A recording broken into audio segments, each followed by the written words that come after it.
ಹಿಂದಿನ ಕಾಲದಲ್ಲಿ ಭೂಮಿಯೂ ಆಕಾಶವೂ ಧರ್ಮದಿಂದ ತುಂಬಿ ಹೊಳೆಯುತ್ತಿದ್ದವು. ದೇವತೆಗಳು ಸದಾ ವಿಷ್ಣುವಿನ ಭಕ್ತಿಯಲ್ಲಿ ನಿರತರಾಗಿದ್ದು ಮಾನವರು ಧರ್ಮಮಾರ್ಗದಲ್ಲೇ ನಡೆಯುತ್ತಿದ್ದರು. ಆದರೆ ಕಾಲಚಕ್ರ ತಿರುಗಿದಂತೆ ಭೂಮಿಯಲ್ಲಿ ಅಧರ್ಮ, ಅಹಂಕಾರ ಮತ್ತು ದುಷ್ಟತನ ಹೆಚ್ಚಾಗತೊಡಗಿತು. ದೇವತೆಗಳ ಶಕ್ತಿ ಕ್ಷೀಣಿಸಿತು. ಅಸುರರು ಬಲಿಷ್ಠರಾದರು. ಆ ಸಮಯದಲ್ಲಿ ಮುರ ಎಂಬ ಭಯಾನಕ ಅಸುರನು ಉದಯಿಸಿದನು. ಅವನು ತಪಸ್ಸು ಮಾಡಿ ಬ್ರಹ್ಮನಿಂದ ವರಪಡೆದು ದೇವತೆಗಳನ್ನು ಭೂಮಿಯನ್ನು ಕಾಡತೊಡಗಿದನು. ಇಂದ್ರಲೋಕವನ್ನೇ ಗೆದ್ದು ದೇವತೆಗಳನ್ನು ಓಡಿಸಿ ಹಾಕಿದನು. ದಿಕ್ಕಿಲ್ಲದೆ ದೇವತೆಗಳು ಎಲ್ಲರೂ ಶ್ರೀ ಮಹಾವಿಷ್ಣುವಿನ ಶರಣು ಹೋದರು. ವಿಷ್ಣು ಭಗವಾನ್ ಮುರನೊಂದಿಗೆ ಭಯಾನಕ ಯುದ್ಧ ನಡೆಸಿದರು. ಸಾವಿರಾರು ವರ್ಷಗಳ ಕಾಲ ನಡೆದ ಆ ಯುದ್ಧದಿಂದ ದೇವರು ದಣಿದರು. ಯುದ್ಧದ ಮಧ್ಯೆ ವಿಷ್ಣು ವಿಶ್ರಾಂತಿಗಾಗಿ ಬದರಿ ಆಶ್ರಮದ ಸಮೀಪದ ಒಂದು ಗುಹೆಯಲ್ಲಿ ವಿಶ್ರಾಂತಿ ಪಡೆದರು. ಅದೇ ಸಮಯದಲ್ಲಿ ಮುರ ಅಸುರನು ಗುಹೆಯೊಳಗೆ ನುಗ್ಗಿ ನಿದ್ರಿಸುತ್ತಿದ್ದ ವಿಷ್ಣುವನ್ನು ಸಂಹರಿಸಲು ಮುಂದಾದನು. ಆಗ ವಿಷ್ಣುವಿನ ದೇಹದಿಂದ ಒಂದು ದಿವ್ಯ ಶಕ್ತಿ ಪ್ರತ್ಯಕ್ಷವಾಯಿತು. ಆ ದಿವ್ಯ ಶಕ್ತಿಯೇ ಏಕಾದಶಿ ದೇವಿ. ಆಕೆ ಮುರ ಅಸುರನೊಂದಿಗೆ ಭಯಾನಕ ಯುದ್ಧ ನಡೆಸಿ ಕ್ಷಣಾರ್ಧದಲ್ಲಿ ಅವನನ್ನು ಸಂಹರಿಸಿದಳು.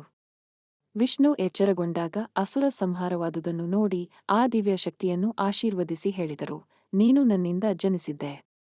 ಈ ದಿನವನ್ನು ನಿನ್ನ ಹೆಸರಿನಿಂದ ಏಕಾದಶಿ ಎಂದು ಕರೆಯಲಾಗುವುದು. ಈ ದಿನ ನನ್ನ ಭಕ್ತರು ಉಪವಾಸ, ಭಕ್ತಿ ಮತ್ತು ಸ್ಮರಣೆಯಿಂದ ನನ್ನನ್ನು ಪೂಜಿಸಿದರೆ ಅವರಿಗೆ ವೈಕುಂಠ ಪ್ರಾಪ್ತಿ ಲಭಿಸುತ್ತದೆ. ಅದೇ ದಿನವು ಮಾರ್ಗಶಿರ ಮಾಸದ ಶುಕ್ಲ ಪಕ್ಷದ ಏಕಾದಶಿ, ಅಂದರೆ ವೈಕುಂಠ ಏಕಾದಶಿ ಎಂದು ಪ್ರಸಿದ್ಧವಾಯಿತು. ವೈಕುಂಠದ ಬಾಗಿಲು ತೆರೆಯುವ ದಿನ. ಪುರಾಣಗಳ ಪ್ರಕಾರ ಈ ದಿನ ವೈಕುಂಠ ಲೋಕದ ಬಾಗಿಲುಗಳು ತೆರೆದುಕೊಳ್ಳುತ್ತವೆ.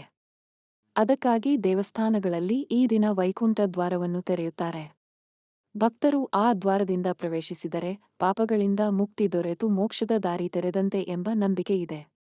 ಭಕ್ತರು ಈ ದಿನ ಉಪವಾಸ ಮಾಡುತ್ತಾರೆ, ವಿಷ್ಣು ಸಹಸ್ರನಾಮ ಪಠಿಸುತ್ತಾರೆ, ಹರಿನಾಮ ಸಂಕೀರ್ತನೆ ಮಾಡುತ್ತಾರೆ, ದಾನಧರ್ಮಗಳಲ್ಲಿ ತೊಡಗುತ್ತಾರೆ. ಇವುಗಳಿಂದ ಮನಸ್ಸು ಶುದ್ಧವಾಗಿ ಆತ್ಮೋನ್ನತಿ ಹೊಂದುತ್ತದೆ. ಧಾರ್ಮಿಕ ಮತ್ತು ಜೀವನ ಸಂದೇಶ.